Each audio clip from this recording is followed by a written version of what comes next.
دوزخ برداشتن دیدم در بین جهنم ای همین سبب گرفتم همین مردانگیشو کشیدم آوردم در لب جهنم موندم شد.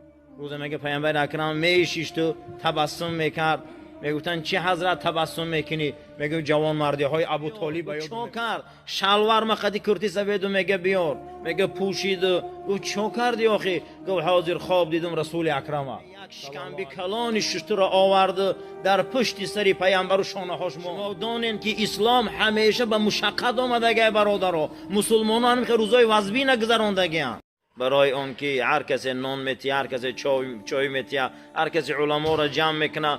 ما هم دعا میکنیم فردا خطی عثمان باشه، ما هم دعا میکنیم که همون عثمان پردگار رو شما دانین که اسلام همیشه به مشقت آمدگی برادرها، مسلمانان هم که روزای وزبی نگذر از سر میگذران که مؤرخا این سالها را عام الحزن میگن، سالهای غم و اندوه. دوستی بهترینشان امکیشان ابو طالب جناب پیغمبر دست میتیان. روز میگه پیامبر اکرم میشیش تو تبسم میکرد، میگفتن چی حضرت تبسم میکنی؟ میگه جوان مردی های ابو طالب یادم بیاید. میگه چی جوان مردی ها بود؟ خیسه که شب گفت دوزخ برداشتن تماشا کردم ابو طالب در بین دوزخ ده.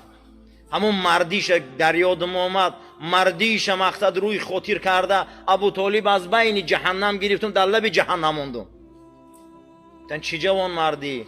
دو روز ششتگی بودم در حالت افسردگی و در حالت مقصد دیلگی و افسردگی بودم، زیخ بودم که در آمد گفت بچه محمد صلی الله علیه و سلم امروز قریشی ها آمدن و به من میگن که بیا ولید ابن مغیره بچه خوشرو داره، ابو طالب بیا ایره تو به جای محمد گیر، محمد ماد سپار خدمت همین میکنه. بچه ولید ابن مغیره خوشرو های زیبا های، بیا گو علی شش میکنیم.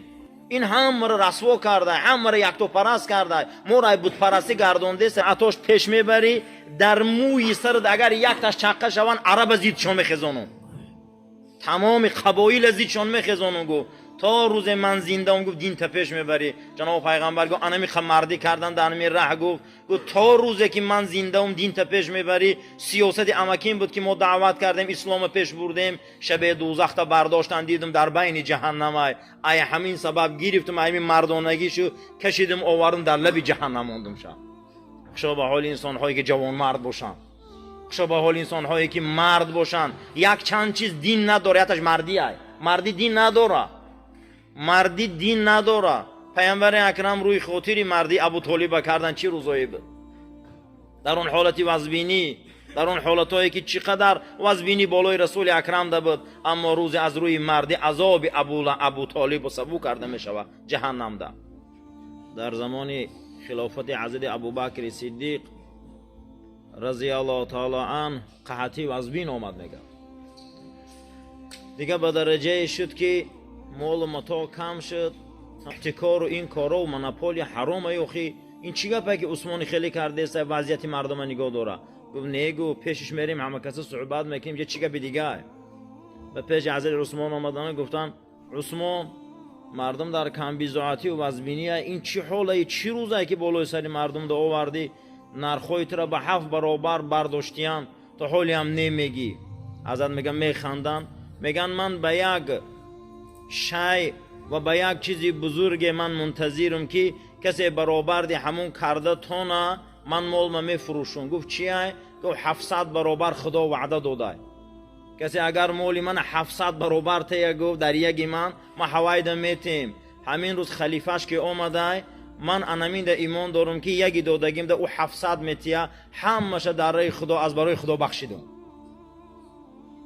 یعنی که حضرت عثمان گوگی چیزی از من بخشیدم برادرو، یک کلچه تونده والله 700 کلچه میگیره، یک سیو تونده 700 سیو میگیره، یا طبق نون داده 700 طبق نون میگیره. حضرت عثمان گفت من یگانه ذات را امروز منتظر بودم در همینجا حمد آمده خلیفهش آمد، هیچ کس به وای مثل او دادن میخواه که فردا هم رکاب ما در جنت باشه، که میخواه که دین خدا را کمک نده امروز. میگه دستی کسی بلند نمیشه، میگه با دستی حضرت عثمان بلند شد. گفت حضرت 200 شتر دادم و 200 اسب. پیامبر میگه روش طرف صحابه کردن نیست یگون نفر دیگر.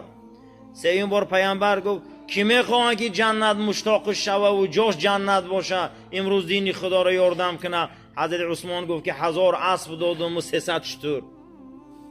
بعد از اون میگه کسی بلند کردن نتونید دستشه. بعد از اون میگه جناب پیغمبر چهره عثمان را نظر کردن، گفتن عثمان جنت گرفت. الحمدلله برادرها، برای همین خداوند همیشه جوانمرد زیاد کنه در زمین. پروردگار جوانمردا رو زیاد کنه. ام المؤمنین مادر ما روایت میکنه که فرستاده خدا گویا که ای صحابه رو فریاد کن. میگه بیرون برآمدن، گفتم ابوبکر. گفت با فریاد کن. میگه اومدن، گفتم عمر. گفت بین کیه؟ گفتم عثمان. گفت گوش بیایا. میگه اومدن در اومدن حضور نبی کریم. میگه بیخی گوش عثمان در حضرت چیزی پس گفتن و بعد از اون میگه رفتن. بعد از اون میگه ما این فهمیدیم که عثمان جناب پیغمبر گفته بوده که عثمان روز فرا میرسه همین قدر فتنه در این کوچه ها زیاد میشوه، یگانه چیزی که تو را از فتنه خلاص میکنه و تو را شهید میکشه این صبریت. و در فتنه ها خوش نشوی صبر میکنی. اما تو صبر کرد. میگه و حضرت میگه در خاندانشان چیکار کردن؟ شهید کردن. برای همین برادرو چه از این خصلت‌های عثمان میگم.